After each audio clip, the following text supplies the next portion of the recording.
Is wealth, इस खास गुरु मंत्र को यदि आपने अपना लिया तो बीमारियों से समझिए आपको मुक्ति मिल गई। आप बने रहे हेल्दी, इसी उम्मीद का नाम है संजीवनी, एक ऐसा शो जिसे आपकी हेल्थ की फिक्र है। डॉक्टर साहब बहुत बहुत स्वागत है आपका। Thank you.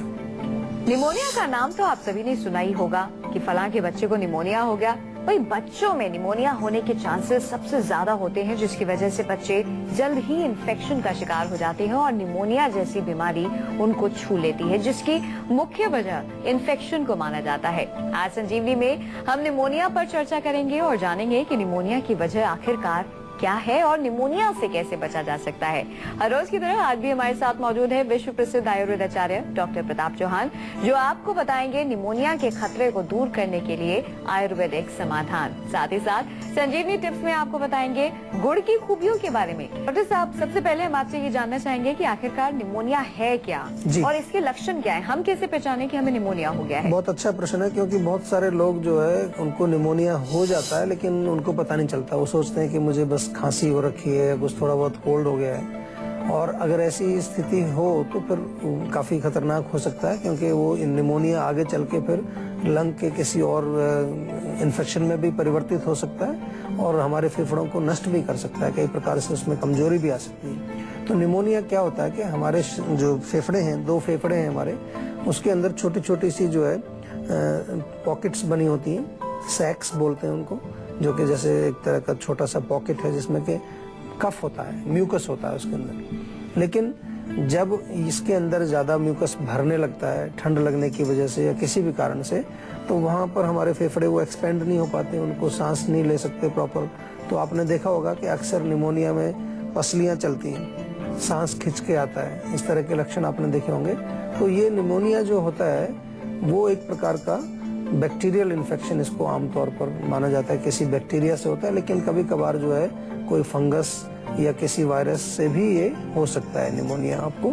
तो निमोनिया को हमेशा जो है आपको डायग्नोज कराना चाहिए, और खास तौर पर अगर खांसी आपकी एक हफ्ता हो गया है या आपको फेफड़ों में प्रॉब्लम है, थोड़ा सांस लेने में तकलीफ है, तो एक प्रॉपर उसका परीक्षण जरूर कराना चाहिए, ताकि उसका उपचार आप अच्छे समय से और ठीक समय पर उसका उपचार आप कर सकें। क्योंकि उपचार अगर नहीं होगा तो आपका रोग फिर जो है गंभीर अवस्था में चला जाता है और फिर वो हमें मुश्किल से फिर हमें उसको ठीक करने का काफी मेहनत करनी पड़ती है उसमें ठीक करने के लिए। और कभी कभी हमारे लंग्स में कुछ डैमेज भी हो जाता है, फेफड़े हमारे खराब हो जाते हैं और आगे चल के वो और कई प्रकार के रोगों को आमंत्रित करते हैं। डॉक्टर साहब, इसके लक्षण क्या है, कैसे पहचाने हम कि हमें निमोनिया हो गया है? लक्षण देखिए खांसी से थोड़ा अलग है, क्योंकि इसमें मेन लक्षण है श्वास कष्ट, उसको बोलते हैं ब्रीदिंग प्रॉब्लम, यानी कि आपको सांस लेने में कष्ट होता है, बहुत प्रॉब्लम होती है, न केवल चलने फिरने पर, लेकिन अगर आप बैठे हुए हैं, लेटे हुए हैं, तो सांस खिंच के आता है। दूसरा जो उसका पहचान होगी कि जो आपकी पसलियां कहते हैं ना, पसलियां चल रही हैं, तो आपका चेस्ट थोड़ा ऊपर नीचे हो रहा है, उसमें सांस लेने में थोड़ा दर्द है, छाती में दर्द होता है। इसके अतिरिक्त खांसी भी होती है। खांसी में जो बलगम आता है, कभी कभार तो वो बिल्कुल पीले रंग का बलगम आता है, कभी थोड़ा हरा हरा रंग का बलगम आता है। तो बलगम काफी आता है क्योंकि अंदर जो है लंग फेफड़ों के अंदर बलगम फंसा हुआ है। इसके अलावा जो है बुखार हो सकता है, गले में भी इन्फेक्शन हो जाता है इसकी वजह से, और कमजोरी शरीर में बहुत होती है, भूख ठीक से नहीं लगती है, आपको जो है खाना पीना जो खाते हैं वो ठीक से पच नहीं पाता है, शरीर में बहुत कमजोरी इससे महसूस होती है। ये तमाम लक्षण निमोनिया के अंदर देखने को मिलते हैं। निमोनिया के बारे में और भी जानकारी हम हासिल करेंगे डॉक्टर साहब से, लेकिन फिलहाल एक दर्शक जुड़ गए हैं। दीपक जी, स्वागत है आपका, अपना सवाल बताएं। हेलो जी नमस्कार। हाँ जी सर, मुझे ना हेरेनिया की प्रॉब्लम है। अच्छा, कब से है भैया? ये है 4 महीने से आ रही है। अच्छा, तो अभी कुछ इसका उपचार कराया आपने, कुछ डॉक्टर से बात कराया था, पर डॉक्टर ने बोला था ऑपरेशन के लिए बता रहे थे, वो ऑपरेशन होगा। दवाई खा लेता हूँ तो उससे ठीक हो जाता है और फिर ऐसे ही हो जाता है, फिर ऐसे ही। देखिए हर्निया डेफिनेटली जो है, हर्निया का जो रोग है उसमें ऑपरेशन किया जाता है मॉडर्न मेडिसिन के अनुसार। आयुर्वेद में वृद्धि रोग के नाम से हम इसको कहते हैं, और वृद्धि के रोग के लिए कई प्रकार की औषधियां हैं। क्योंकि 4 महीने से अभी रोग है आपको, तो मैं आपसे थोड़ा निवेदन यही करना चाहूंगा कि थोड़ा एक बार रोग को आप आयुर्वेदिक उपचार उसका करें, तो 3-4 महीने में हमें रिजल्ट भी मिलेगा, पता भी चलेगा कि क्या इसका जो है कुछ बेनिफिट हुआ कि नहीं हुआ। क्योंकि अगर ऑपरेशन में ना जाना पड़े तो बड़ी अच्छी बात है, और ऑपरेशन में ना जाने के लिए थोड़े से 3-4 महीने आयुर्वेदिक दवाइयाँ आपको लेनी चाहिए, क्योंकि कई कारण इसके होते हैं। जैसे आपको हर्निया हो जाता है, कई बार पेट के इंटेस्टाइनल हर्निया हो जाता है, अम्बलाइकल हर्निया हो जाता है, या इंग्वाइनल, कई प्रकार के हर्निया हैं। तो उसमें हम शोधन चिकित्सा आयुर्वेद में किया करते हैं। शोधन यानी कि हम ऐसा मानते हैं कि वहाँ कोई ना कोई चीजें ब्लॉक हो गई हैं, उनकी सफाई की जाए। उन ब्लॉकेज की वजह से, टॉक्सिन्स की वजह से वहाँ पर जो है ये स्वेलिंग आ जाती है, या वहाँ की आंतें कमजोर हो जाती हैं, वहाँ अंदर की चीजें बाहर निकलने लगती हैं, मांसपेशियां कमजोर हो जाती हैं। कई जो उसके मूल कारण हैं उन पर हम कार्य करते हैं आयुर्वेद में। तो थोड़ा सा आपको मेरा निवेदन यही है कि कुछ दिन आयुर्वेदिक चिकित्सा आप करें, उसके लिए आयुर्वेदिक चिकित्सक से आप संपर्क करें, और फिर भी अगर रिजल्ट नहीं आएगा तो फिर ऑपरेशन इसमें किया जा सकता है। डॉक्टर साहब, ज्यादातर हमने देखा है कि निमोनिया का खतरा बच्चों पर ज्यादा इसका खतरा, इसका साया मंडराता रहता है। तो ऐसा क्यों होता है? बच्चों को ही क्यों ये अपना शिकार बनाता है, और किस उम्र के बच्चों को अलर्ट रहने की सबसे ज्यादा जरूरत है? बच्चों में इसलिए होता है कि बच्चों के जो लंग्स हैं, उनके फेफड़े हैं, वो कमजोर होते हैं। इसलिए बुजुर्ग लोगों में भी होता है, इम्यूनिटी कमजोर होती है। और बच्चों को इससे बचाव करने के लिए कि बच्चों को बार बार ना हो, बहुत इम्पोर्टेंट है कि उनको ऐसी चीजें कुछ खिलाई जाएं बच्चों को, जिससे कि उनकी इम्यूनिटी पावर बढ़े। हमारे यहाँ आयुर्वेद में कई बच्चों के ऐसे टॉनिक्स बनाए जाते हैं। च्यवनप्राश एक कॉमन सी चीज है जो बच्चे भी खा सकते हैं, जिसको शहद का प्रयोग बच्चों को कराना चाहिए, जिससे कि उनके फेफड़े मजबूत रहें। और फेफड़े जब उनके मजबूत रहेंगे तो उससे क्या होगा कि उसके लंग्स की इम्यूनिटी बढ़ेगी, और इम्यूनिटी बढ़ने की वजह से उनको बार बार ये इस तरह की तकलीफ नहीं होगी। अगर आपको निमोनिया है और आप परेशान हैं, तो ऐसे में आपको किन किन चीजों का परहेज करना बेहद जरूरी है, और निमोनिया में क्या कोई इसका साइड इफेक्ट भी होता है? आइए डॉक्टर साहब से जानते हैं। डॉक्टर साहब, पहले तो ये बताइए कि यदि हम इस बीमारी से ग्रस्त हैं तो कैसे अपने आप को बचाएं? कौन सी खास बातें हैं या खास चीजें हैं जिनसे परहेज करें, कौन सी सावधानियां बरतें, और साथ ही इसके क्या साइड इफेक्ट भी होते हैं? देखिए, मेनली बचने के लिए ठंड से बचना बहुत जरूरी है। ठंड इसका एक मूल कारण होता है, ठंड लगने से वो होता है। दूसरा, पॉल्यूशन बड़ी इसका एक कॉमन कारण है। आजकल जितना हमारा प्रदूषण है वातावरण के अंदर, वो हमारे लंग्स के अंदर डायरेक्टली जाके कमजोरी पैदा करता है। और स्मोकिंग जो लोग करते हैं या तंबाकू का सेवन करते हैं, या बहुत ज्यादा तली हुई चीजों का सेवन करते हैं, बहुत ज्यादा मिठाई जो लोग खाते हैं, कफवर्धक जितने भी भोजन है उनसे बचना चाहिए। और साथ में कोशिश करें कि नियमित रूप से आप कुछ ऐसी चीजें लें जो आपके शरीर में कफ को ना बढ़ने दें। जिन लोगों को खास तौर से निमोनिया होने के ज्यादा बार जिनको निमोनिया होता है, उनको इस चीज का ध्यान रखना चाहिए। साइड इफेक्ट्स इसके हो सकते हैं अगर हम इसको प्रॉपरली केयर ना करें। तो जैसा मैंने कहा कि लंग्स में, हमारे फेफड़ों में गंभीर रोग हो जाते हैं। अगर वहाँ पर म्यूकस बलगम वहाँ ज्यादा दिन तक पड़ी रहे और उसमें इन्फेक्शन है, तो वो कोई अंदर कोई फोड़ा भी बना सकती है। वहाँ पर वो बलगम सूख करके कुछ वो जैसे फाइब्रोसिस कह देते हैं, वो हो सकता है। या इसकी वजह से हमारे फेफड़ों में अस्थमा बिल्कुल डेफिनेटली हो सकता है। अगर हम रेगुलरली इसका प्रॉपर केयर नहीं करेंगे तो दमा रोग उसको हो सकता है। और दमा भी कई प्रकार का आयुर्वेद में लिखा है। 5 प्रकार के श्वास रोग आयुर्वेद में लिखे हैं, जिसमें से कुछ श्वास रोग बड़े खतरनाक होते हैं। तो साइड इफेक्ट इसके डेफिनेटली होते हैं, और लंग्स आपके फिर जो है कमजोर हो जाते हैं, और बार बार आपको फिर कुछ न कुछ फेफड़ों में कुछ इन्फेक्शन होता रहता है उसकी वजह से। हरियाणा से एक दर्शक जुड़ गए हैं। राहुल जी, स्वागत है आपका, अपना सवाल करें। नमस्कार डॉक्टर साहब। नमस्कार जी। हाँ सर, मुझे थोड़ा सा हल्का सा सिर दर्द रहता है कभी कभी। मतलब इतना दर्द होता है कि काफी मैं काम करने में काफी असमर्थ हो जाता हूँ। तो जानना चाहूँ क्यों होता है? सिर में दर्द के बहुत सारे कारण होते हैं। देखिए, अगर पेट साफ ना हो तो सिर में दर्द हो जाता है लोगों को। आजकल नजरें कमजोर हो, उससे सिर में दर्द हो जाता है। आपको अगर रात को नींद ठीक से नहीं आती है, उससे भी सिर दर्द हो जाता है। टेंशन से भी हो जाता है। तो एक तो सिर में मालिश जरूर करिए आप रेगुलरली। उसमें क्या होगा कि आपके जो मस्तिष्क के अंदर जो नर्व्स हैं, जो नसें हैं, उनको थोड़ी तरावट चाहिए। आयुर्वेद के अनुसार हम कहते हैं कि तरावट अगर हमारे दिमाग में रहेगी, हमारा मस्तिष्क अगर बिल्कुल जो है तर रहेगा, उसमें खुश्की नहीं होगी, तो आपको दर्द नहीं होगा सिर में। दूसरा जो कारण है जो मैंने अभी जिक्र किए, अगर इनमें से कोई कारण आपको दिखता है कि कब्ज रहती है, आपको गैस बनती है, एसिडिटी होती है, या आपको नींद ठीक से नहीं आती है, तो उस कारण को भी आपको जरूर दूर करना चाहिए, और उसके लिए प्रॉपर उपचार आपको करना चाहिए।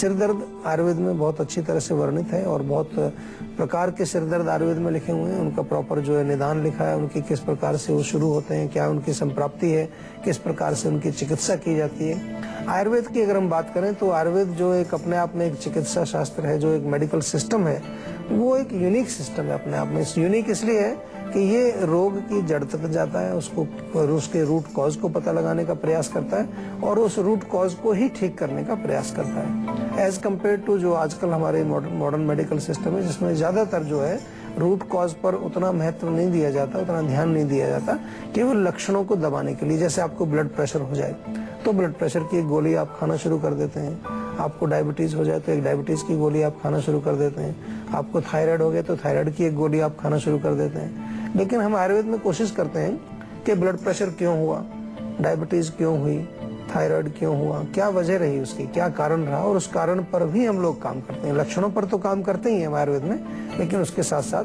हम उसके रूट कॉज पर भी काम करते हैं। आइए बात करते हैं आज की संजीवनी की और डॉक्टर साहब से जानते हैं निमोनिया के लिए आयुर्वेद में कौन कौन से हैं नुस्खे। तो डॉक्टर साहब, क्या है आज की संजीवनी? देखिए, निमोनिया क्योंकि फेफड़ों से संबंध रखता है, तो जैसे कि मैंने बताया कि बहुत कफ नाशक चीजें आपको इसमें लेनी चाहिए। जैसे कि आप तुलसी के पत्ते लें, थोड़ी ताजी अदरक लें, लौंग, काली मिर्च और दालचीनी, इनका जो है आप पानी में उबाल करके काढ़ा बना करके पिएं। या आप सौंठ ले लीजिए थोड़ा, और लगभग 1 चम्मच सौंठ का पाउडर लें, 1 चम्मच काली मिर्च का पाउडर लें, 1 चम्मच मेथी का पाउडर लें, 1 चम्मच पिपली का पाउडर लें। 4 चीजें हो गई, सौंठ, मेथी, पिपली और काली मिर्च।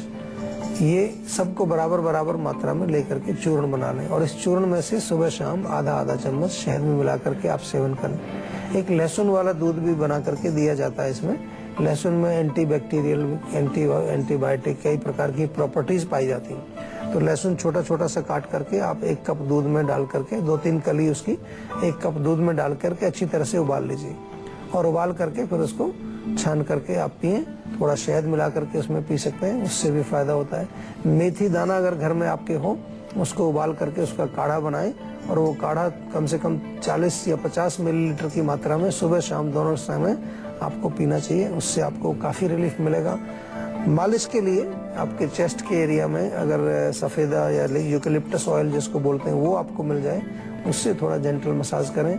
या तिल के तेल में लहसुन पका करके भी आप घर में एक तेल बना सकते हैं, और उस तेल से भी आप मसाज करेंगे, उससे फर्क पड़ेगा। थोड़ी सिकाई करने से भी फर्क पड़ता है, क्योंकि अंदर कफ जमा हुआ है, अंदर जो है ठंड बैठ गई है। एक कॉमन भाषा में कहें तो अंदर आपके फेफड़ों में ठंड बैठ गई। बहुत सारे लोगों को ठंड लगने से निमोनिया होता है। अचानक से जो है वो ठंडे पानी से नहा लिए, अचानक बहुत ठंडी जगह पर चले गए, अचानक ठंडी हवा लगी, और उसके बाद उनको प्रॉब्लम शुरू हो जाती है। तो ठंड जो बैठ गई उसको कैसे निकालेंगे?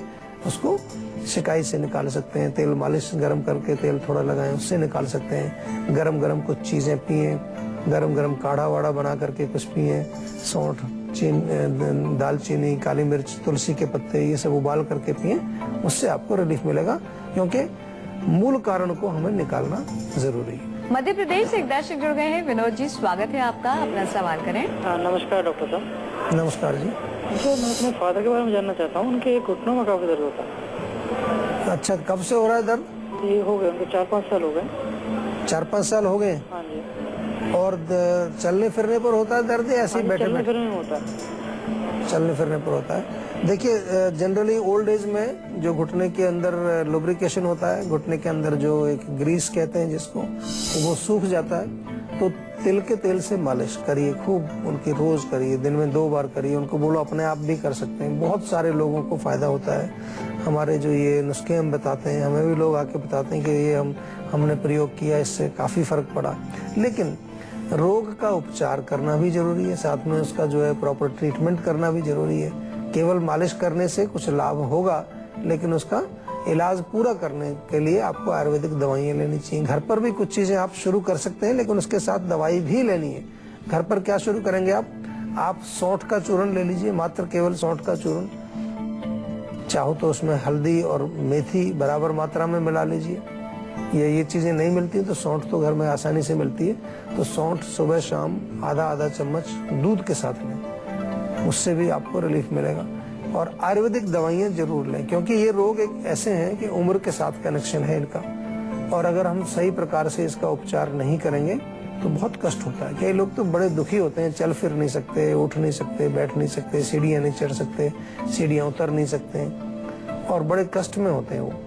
लेकिन मैं उन लोगों से भी निवेदन करूंगा कि जिनको अभी रोग नहीं है, वो भी अभी से केयर करना शुरू करें। अगर आप अभी जवान हैं, यंग हैं, तो अभी से घुटनों का थोड़ा केयर करिए। ऐसा नहीं है कि जब हमारे घुटने खराब होंगे तब हम बात कर लेंगे डॉक्टर साहब से, तब हम जो है जीवा में फोन करके बात कर लेंगे। आज से, अभी से जब आप स्वस्थ हैं तो अपने घुटनों की केयर करना शुरू करिए। प्रॉपर डाइट लीजिए, प्रॉपर उसमें मालिश वगैरह करिए, खाने पीने का ध्यान रखिए, वजन अपना कंट्रोल रखिए, जिससे कि आपके घुटने लंबे समय तक आपका साथ दें। डॉक्टर साहब से जानते हैं संजीवनी टिप्स में गुड़ के ढेर सारे औषधीय गुण। डॉक्टर साहब, गुड़ यूँ तो होता है मीठा, और कहते हैं कि भोजन के बाद हमेशा गुड़ खाने से हमारा जो पाचन है वो अच्छा होता है। बिल्कुल। और क्या इसके फायदे? एक टिप तो आपने बता दी है कि अगर खाना खाया है आपने और खाना खाने के बाद थोड़ा सा गुड़ आप खाएं तो उससे आपका पाचन अच्छा रहता है। इसके अलावा बच्चे, छोटे बच्चे या थोड़े कई बार उम्र बड़ी हो जाती है तो रात को वो बिस्तर में यूरिन पास कर देते हैं, एक बड़ी कॉमन सी प्रॉब्लम है।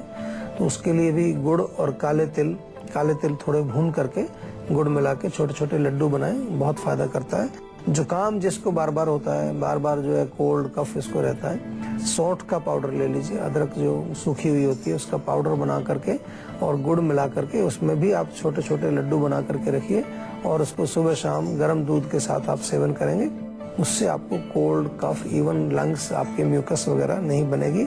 और जिन लोगों को खून की कमी रहती है, अनीमिया की प्रॉब्लम है, तो आंवले का पाउडर, उसमें गुड़ मिलाइए बराबर मात्रा में, उसके आप छोटे छोटे लड्डू बनाइए। देखिए आपको बढ़िया टेस्टी भी लगेगा और आपका खून भी उससे बढ़ेगा। तो अनीमिया में आंवला और गुड़ के लड्डू आप खाएं। और सर्दी के मौसम में जो है नॉर्मली गुड़ खाना चाहिए, गर्मी में नहीं खाना चाहिए। गर्मी में थोड़ा सा वो नुकसान करता है, थोड़ा हीट करता है। और सर्दी के मौसम में अगर आप खाएंगे तो गुड़ खाने से आपकी इम्यूनिटी भी बढ़ती है। इसलिए आपने देखा होगा कि सर्दियों में गुड़ की पट्टी जो बनाते हैं, तिल डालते हैं उसमें, या कभी मूंगफली डालते हैं, या और कई चीजें डाल करके आजकल ड्राई फ्रूट्स की भी बनाते हैं, या जो है कई इसमें चीजें डाल करके पका करके गुड़ में उसके लड्डू बनाते हैं, उसकी गज्जक बनाते हैं। ये सर्दियों में ज्यादा खाई जाती हैं क्योंकि ये हमारे शरीर की इम्यूनिटी पावर को बढ़ाते हैं, हमारे शरीर को पोषण भी देते हैं।